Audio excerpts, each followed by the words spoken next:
तो गाइस, जैसा कि हमने पिछले एपिसोड में देखा कि कैसे हाओ चेन ने एक स्कॉर्पियन लिजार्ड को मारा और अपने दोस्त को बचाया। वहीं हाओ चेन की मां ने उसकी रिंग देखी जिस पर लिखा था मुझे भूलना मत। इस पर हाओ चेन ने ज्यादा ध्यान नहीं दिया। वहीं शेन इन के साथ भी कुछ रिचुअल चल रहे थे जिसमें उसने इस बार अपनी देखने की क्षमता भी खो दी थी। फिर कहानी एक साल आगे जाती है जहाँ हाओ चेन मून सिटी में आया था क्योंकि उसके मास्टर जिंगयून ने उसे यहाँ भेजा था। अब हम देखते हैं क्या हाओ चेन मून सिटी में आने के बाद एक बिल्डिंग में जाता है जो कि नाइट की शीन ब्रांच थी। हाओ चेन ने पहली बार ऐसी जगह देखी थी इसीलिए उसे बहुत अच्छा लगता है, लेकिन जब वो उस बिल्डिंग के अंदर जा रहा होता है तभी उसे उस बिल्डिंग के आगे खड़े सैनिक रोक देते हैं और कहते हैं क्या बच्चों का आना मना है। हाओ चेन कहता है कि मैं ओडिन शीन से आया हूँ, मुझे मेरे मास्टर ने यहाँ भेजा है, मुझे मिस्टर नालन से मिलना है। लेकिन वो सैनिक उसे आगे नहीं जाने देते और उसे धक्का मारकर बाहर जाने को कहते हैं। तभी वहाँ एक लड़की आती है और उन सैनिकों को डांटकर साइड होने को कहती है और बोलती है कि तुम्हें दिख नहीं रहा वो छोटा बच्चा है। वो लड़की भी एक नाइट थी। वो हाओ चेन को हाथ पकड़कर अंदर ले जाती है। उन्हें लग रहा था कि हाओ चेन कोई लड़की है। इस फीमेल नाइट का नाम ली जिन था। वो उसे उस बिल्डिंग के अंदर ले जाती है। हाओ चेन उसका हाथ पकड़ने के बाद समझ जाता है कि उसने भी शॉर्ट टेक्निक की है क्योंकि उसके हाथ भी बहुत मजबूत है। हाओ चेन उन्हें अपना नाम बताता है। साथ ही ली जिन हाओ चेन से कहती है कि उन्हें सिस्टर कह सकता है। जब वो वहाँ से जा ही रहे होते हैं तभी एक गार्ड उसे देखने लगता है तो दूसरा उसे कहता है कि फीमेल नाइट में सबसे ज्यादा स्ट्रॉन्ग नाइट है जिसे फ्लावर ऑफ हेल भी कहते हैं। हाओ चेन अंदर जाकर जब उस जगह को देखता है तो उसे बहुत अच्छी और खूबसूरत लगती है। तभी एक जगह बहुत बड़ी तलवार को देखकर वो ली जिन से पूछता है कि वो क्या है। ली जिन बताती है कि वो थ्रोन ऑफ सील है और यह एक नाइट के लिए सबसे बड़ी उपाधि है। वो बताती है कि इसे सील ऑफ नाइट भी कहा जाता है और यह एक नाइट की पहचान होती है। ली जिन कहती है कि हर एक थ्रोन पर गॉड के निशान होते हैं और यही सबसे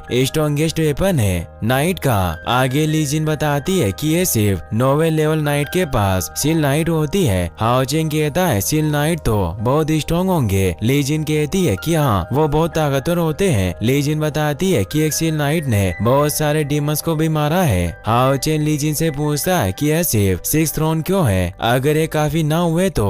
जिस पर ली जिन कहती है कि क्या तुम सील नाइट को कमजोर समझ रहे हो, अभी यह सिर्फ 3 सील थ्रोन्स हैं, बाकी के 3 अपने ओनर को ढूंढ रहे हैं। जाते हुए हाओ चेन एक बार फिर मुड़कर थ्रोन ऑफ सील को देखता है। अब आगे जाने के बाद हाओ चेन ली जिन से कहता है आपको बाहर उन्होंने नाइट कहा तो ली जिन बताती है कि वो एक 3rd लेवल नाइट है। हाओ चेन कहता है कि मैंने कभी एक फीमेल नाइट नहीं देखी। ली जिन कहती है तुम चिंता मत करो, तुम्हें बस अपने ऊपर भरोसा रखना चाहिए, तुम भी यह कर सकती हो जैसे मैंने किया। ली जिन अभी भी हाओ चेन को एक लड़की समझ रही थी। हाओ चेन कहता है कि मैं सच में एक लड़का हूँ, लड़की नहीं। वो ये बता ही रहा था तभी वहाँ लानन शू जो कि Lord of the moon temple थे वो वहाँ पर आ जाते हैं। आते ही वो ली जिन से पूछते हैं ये छोटी लड़की कौन है। हाओ चेन परेशान होकर कहता है मैं लड़का हूँ, लड़की नहीं। ली जिन कहती है कि हम बस अभी मिले, ये मेरा भाई है। फिर हाओ चेन नालन को वो खत देता है जो कि उसके मास्टर ने उसे उन्हें देने को कहा था। जब नालन उसे पढ़ता है तो जो खा रहा था वो नीचे गिर जाता है। वो कहते हैं कि मुझे नहीं पता था कि जिंगयू ने तुम्हें यहाँ भेजा है। वो आगे कहता है जिंगयू ने आपके लिए 3 टास्क रखे हैं, पहला है क्वासी नाइट के लिए पार्टिसिपेट करना। यह सुनकर ली जिन डर कर कहती है कि वो तो एक छोटा सा बच्चा है, वो ये कैसे करेगा। नालन बड़े प्यार से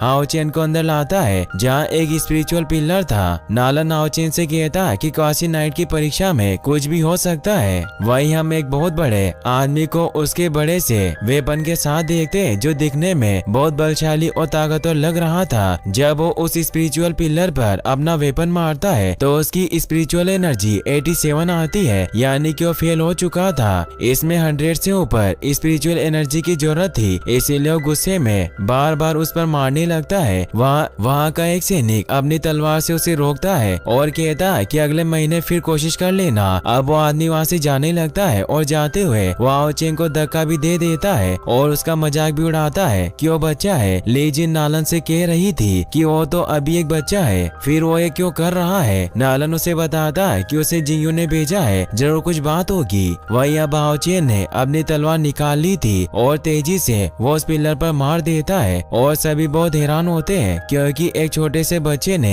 एक नया रिकॉर्ड बना दिया था। उसकी स्पिरिचुअल एनर्जी 107 आई थी। हाओ चेन पूछता है कि मैं अब क्वासी नाइट हूँ। नालन बहुत खुश होकर कहता है तुम मून टेम्पल की हिस्ट्री के सबसे छोटे और सबसे ज्यादा टैलेंटेड नाइट हो, क्योंकि आज से पहले कभी किसी की स्पिरिचुअल एनर्जी इतनी नहीं आई है। वो आदमी जिसने हाओ चेन को धक्का दिया था वो वापस आता है और कहता है ये तो चीटिंग है, इसने कुछ न कुछ किया है। ली जिन सामने आकर कहती है कि तुम मून टेम्पल की ईमानदारी पर शक कर रहे हो। वो आदमी कहता है तुम नाइट हो क्या? ली जिन कहती है कि क्या तुम्हें कोई प्रॉब्लम है? तभी नालन उन्हें दूर करते है, लेकिन वो आदमी अब भी नहीं रुकता और वो नालन की गर्दन पर हाथ रखता है। तभी वो बहुत तेजी से दूर जाकर गिरता है। तभी वहाँ का सैनिक कहता है अगर तुमने और कुछ करा तो मैं तुम्हें दोबारा परीक्षा नहीं देने दूंगा। ये सुनकर वो चला जाता है। अब हाओ चेन नालन से पूछता है कि मैंने पहला टास्क पास कर लिया क्या? वो कहते हैं कि हाँ। फिर वो उसे दूसरे टास्क के बारे में बताते हैं कि तुम्हें क्वासी नाइट बेज लेना होगा, जिसके लिए तुम्हें तीसरे नाइट को हराना होगा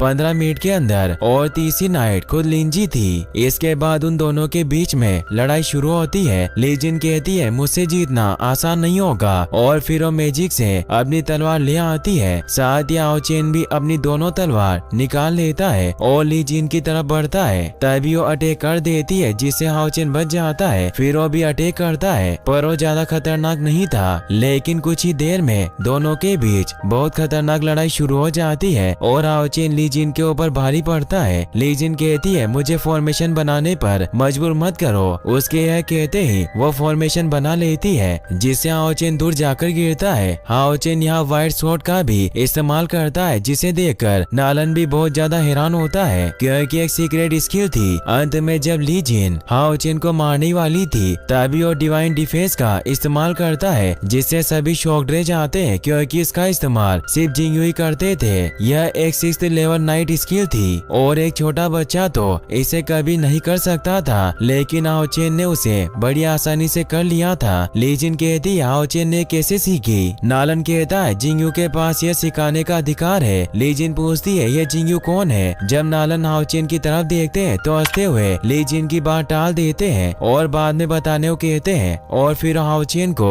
उसकी क्वासी नाइट भेज देते हैं। मतलब हाओ चेन ने 2 टास्क को पूरा कर लिया था। अब बचा था तीसरा टास्क। जब ली जिन और हाओ चेन एक साथ जा रहे थे जहाँ कुछ और भी लोग थे, वहाँ फिर से वही आदमी आ जाता है जिसे नालन के सैनिक ने भगाया था और हाओ चेन के ऊपर इल्जाम लगाता हुआ कहता है कि इसने चीटिंग की है। ली जिन उससे कुछ कहने